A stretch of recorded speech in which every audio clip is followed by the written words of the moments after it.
Bapak, Ibu, dan saudara terkasih anakku yang tercinta, hari ini gereja merayakan Hari Raya Petrus dan Paulus, di mana kalau kita membaca kitab suci, kita akan melihat bahwa sebenarnya kedua tokoh ini tidak klop. Namun karena iman akan Yesus, keduanya dengan peran masing-masing, dengan gayanya masing-masing, mereka menjadi dua pilar pokok gereja yang kemudian gereja sampai hari ini tetap berada dan tetap eksis. Tentu pertanyaan kita, bagaimana Petrus dan Paulus ini mengalami pengalaman iman sehingga mereka mampu untuk mewujudkan perutusan yang disampaikan Yesus kepada mereka, di mana Petrus diutus untuk mewujudkan atau melanjutkan wujud gereja yang disampaikan Yesus kepadanya. Bapak terkasih, Injil dengan bagus ingin mengajak kita untuk melihat bagaimana karya dan hidup Yesus dalam sejarah. Menarik bahwa pertanyaan yang disampaikan Yesus kepada para murid yang kemudian diwakili oleh Petrus itu merupakan wacana, merupakan refleksi, merupakan juga pendapat banyak orang. Menurut banyak orang, siapakah aku ini? Tentu pertanyaannya, mengapa Yesus bertanya demikian? Kalau kita menengok dan membaca teks-teks sebelumnya, apa yang dibuat Yesus sebagai Sang Sabda yang menjadi manusia dan tinggal di antara mereka itu adalah karya perwujudan misi Allah yang tidak disukai oleh orang-orang Farisi, baik ahli kitab juga tua-tua jemaat. Maka pertanyaannya bukan apa kata orang Farisi, apa kata jemaat, ketua jemaat, apa kata ahli kitab, namun apa kata banyak orang, orang-orang biasa yang selalu bersama Yesus. Dan dalam konteks inilah orang-orang biasa itu orang-orang yang biasanya tulus ikhlas.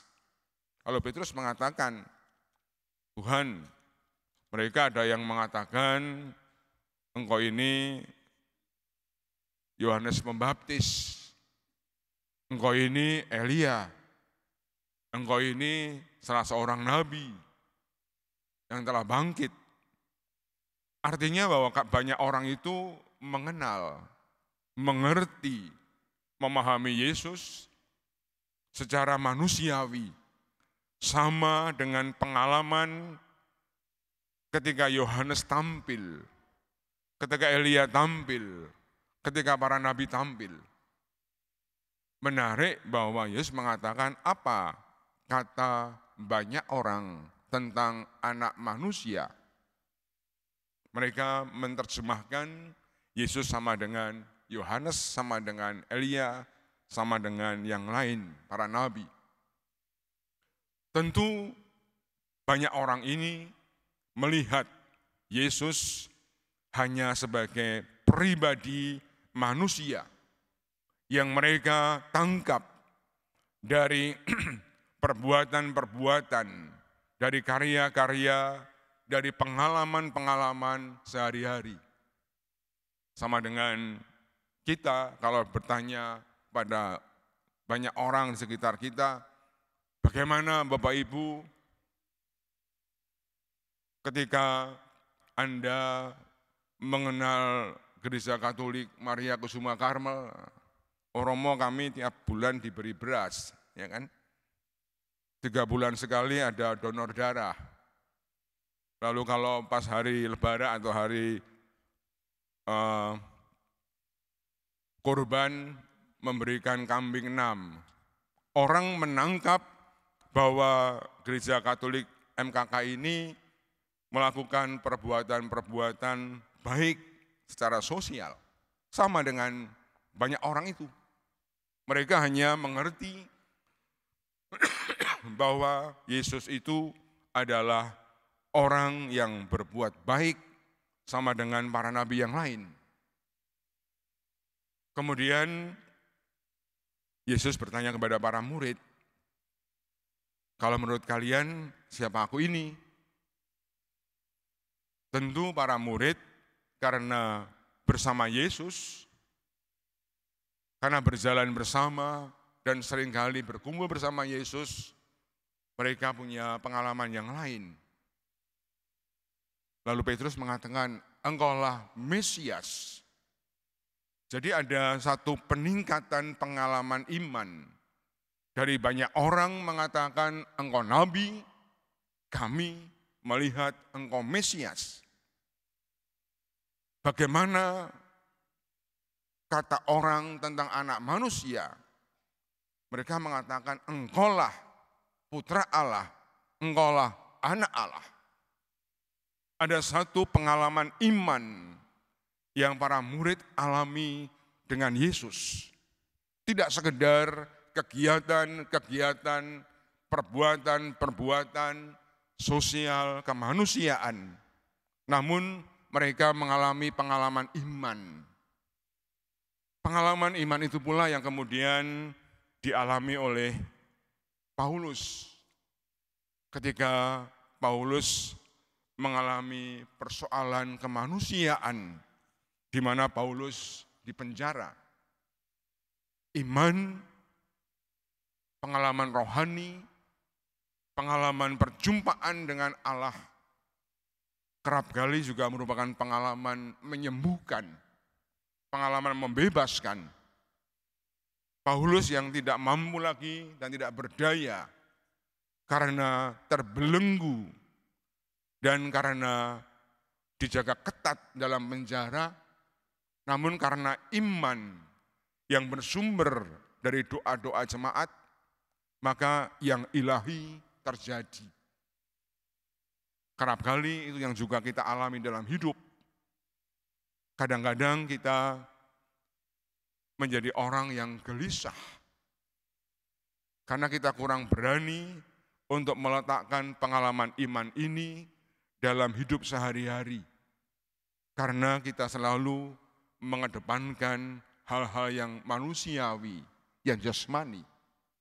Kisah Rasul ingin menegaskan kepada kita sekalian bahwa hidup tidak cukup hanya bertumpu pada kekuatan kemanusiaan, pada kekuatan hal-hal yang jasmani.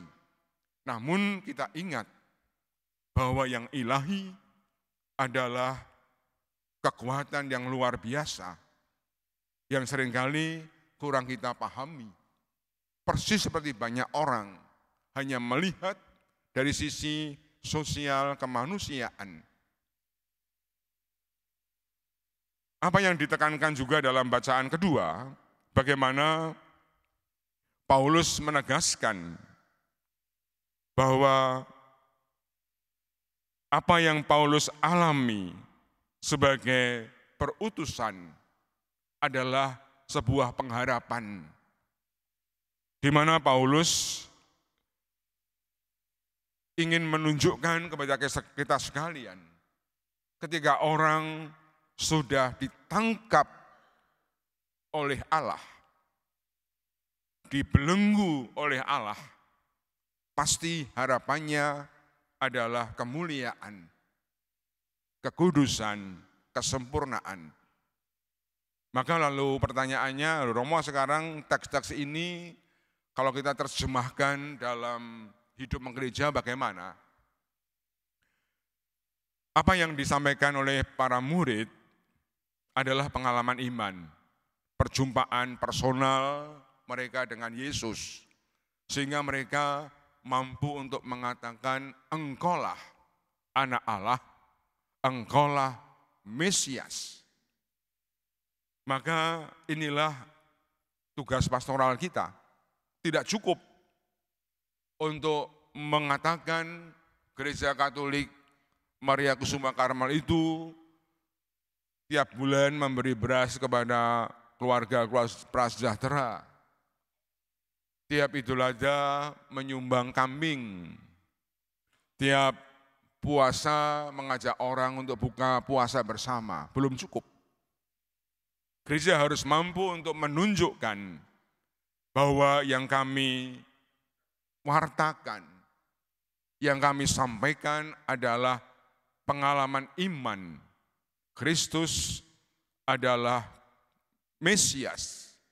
Kristus adalah Tuhan yang mewujudkan dirinya dalam karya-karya kehidupan kita.